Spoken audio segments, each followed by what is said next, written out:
Nakaila mo Mr. Marcolita. Siya biya ang nangusog aron mapasaunta ang House Bill 4633 nga nagmando nga kuhaon ang tanang krus sa hospital, both private and public.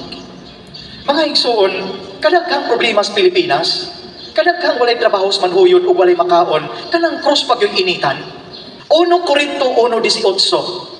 Si San Pablo mismo ang niingon, ang mensahe sa kamatayon ni Kristo sa krus, usa ka binuang alang sa mga taong nangalaglag.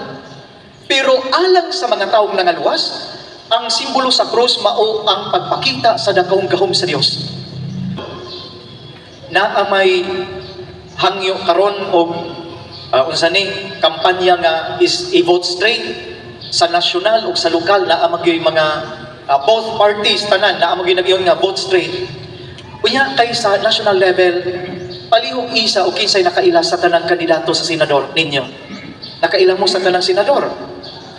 Wala mo kaila sa tanan. Unya kay naa man niya na sa lista tanan, niya mubuta rapon mo. So kinsa man ang interest. Example, naa man unya na sa vote straight ang ngalan nga Marcolita. Nakaila mo Mr. Marcolita. Siya biya ang nangusog aron mapasaunta ang House Bill 4633 nga nagmando nga kuhaon ang tanang krus sa hospital, both private and public.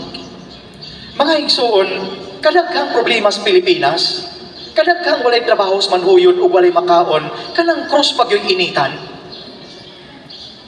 Ang krus is a very important symbol for us Catholics. 1 Corinto 1:18.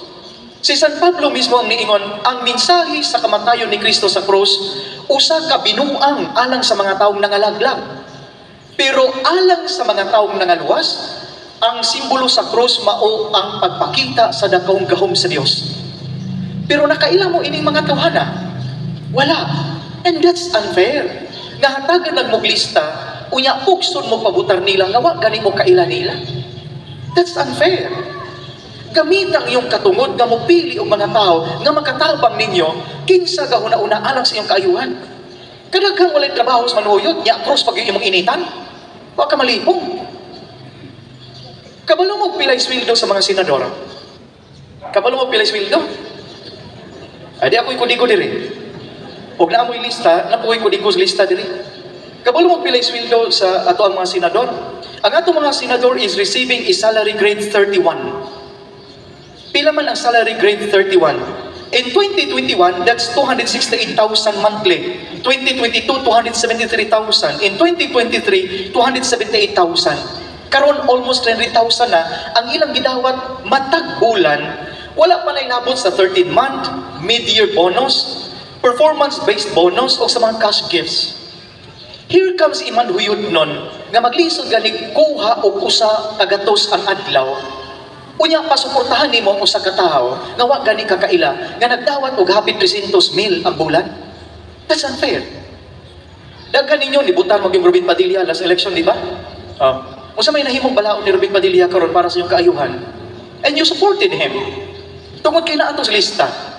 And that's unfair. Posible mo butar po mong kibuloy. Okay na amo po na sa lista kay straight man. So mutuo po mo. Daghang galisod ug walay sweldo karon. Unya mubutar mo suporta mo sa mga tao nga walay nahimo para ninyo. Pamati in taon mo sa magbalantay o pamati sa iyong konsensya. Paniid-tiid mo, dili mahibaw-an lagi kung kinsa ang iyong gisuportahan. Dili mahibaw-an kung kinsa ang iyong gipili, dili gina mahibaw-an.